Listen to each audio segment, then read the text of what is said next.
Okay, right, good morning. I'm going to go through life cycle costing. This should all happen in one video. I think it should take less than 10 minutes. I think so anyway. It's really the notes. I'm going through our notes in the textbook, just highlighting some of the key points. The theory is important. The calculation is even more important. But the theory, you can sort of work out as we go along. You might have seen in different shapes in other sort of courses and even at AAT or whatever program you've done before. Okay, so life cycle costing. What's really happening here? So typically, we're always, in accounting, we do everything in periods, don't we? We say, oh, year end for the year. And we tend to base our costs on that structure as well. So really the focus here is we're saying that we tend to dissect the life cycle into a series of annual sections. Counting year. But of course, the problem with this now is that typically people don't get the costs right. And when we see an example, we'll see what the issue here is. So usually, typically, again, because they're doing this on a periodic basis or this yearly thing, it's not done over its entire life, just because people think in this idea of periods. But life cycle costing says, listen, and we'll discuss why. It says that really what we should be doing is looking at the costs over the period, over the, almost finding an average cost, if you like. Find out what the total cost is. This is the key thing. Find out what the total cost is over the period. So if this product is going to be in the market for 5 years, you would have an initial stage, and we'll see what that means. The first year, the second year, how long are we making it? Are we selling more or less, depending on where the product is along its life cycle? Add all those costs together, divide by the total number of units produced, and technically that's the cost. That's the long and short of life cycle costing. But just some theory again to support that. And on that basis, I guess you can then, figure out a price. But as you know, a product's costs aren't evenly spread, along its life. And again, the key argument here is move into automation, research and development. Some, your textbook has this as well, but theorists out there claim or argue that 90% of a product's life cycles are determined very early on in the life of it. So the question is, do you say you're going to charge, a much higher cost at the beginning just because you've spent so much in the initial phase? You probably will, but at least so that it's important to balance, the cost over the period. So these are examples of what we use these costs for: product design, programming, process design, things like that over the life of the product. Right, and so the question here really is that if you're trying, remember, we're always talking about managing costs. We're really thinking here about being just in time, being lean, trying to we want to maximize contributions. The question is, knowing this allows us to focus on where we're going to be spending time in doing the quality inspections and trying to get the controls in. And it's pretty much happening even before you launch the product. So again, it's about planning and controlling these costs and monitoring spending at the early stages of the life cycle.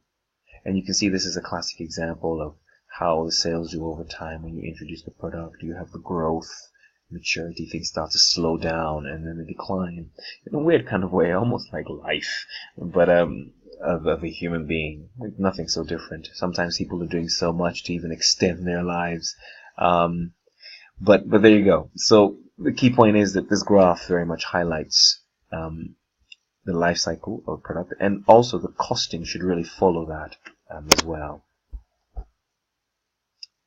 And these are just stages. I'm going to go through them quickly. R&D, pre-production, market stage, with you've seen the graph. And typically you can imagine there's a lot of marketing, promotion, and then the growth. So really this is about defending your position, and just putting money into the product.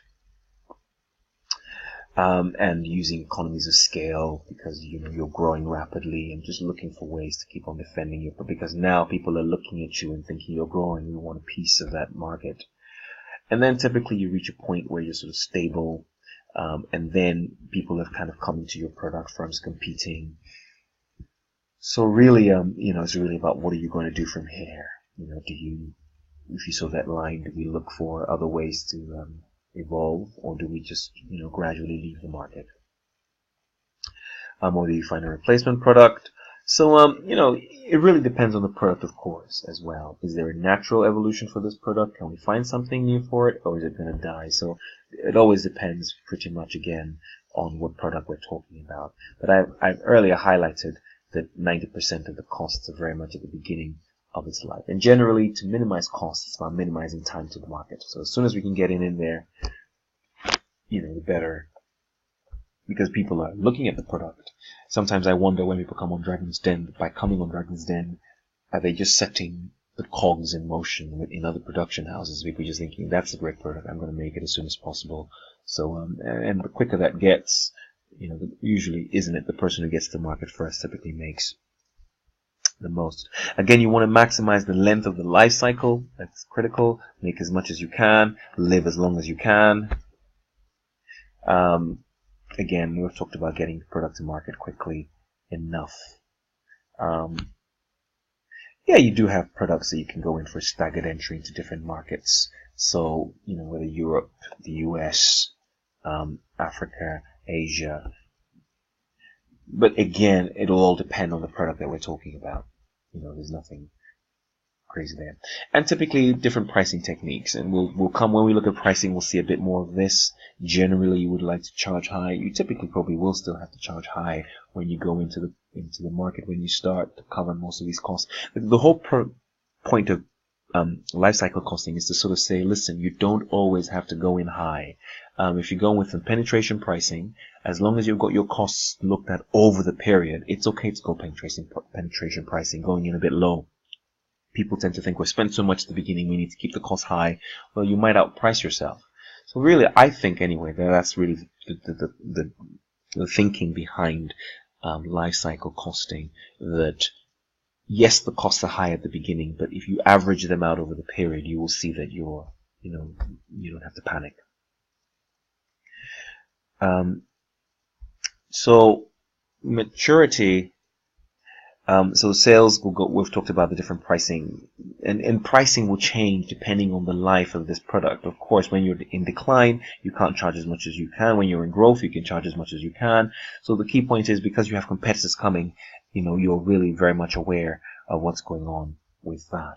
I think even in this video, I think I can do the example that I'm trying to look at. Let's look at the exercise. If it will open up, it's taking its time.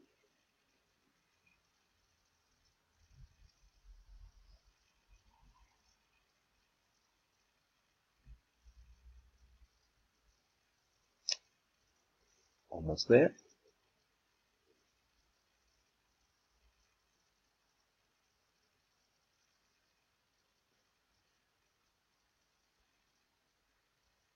Right. Oh no, this is the wrong exercise. Oh, alright, 1 second. Or is it coming? Okay, what I'll do is I'll end this video, and then in the next video I will do the exercise on life cycle costing. Okay, see you then.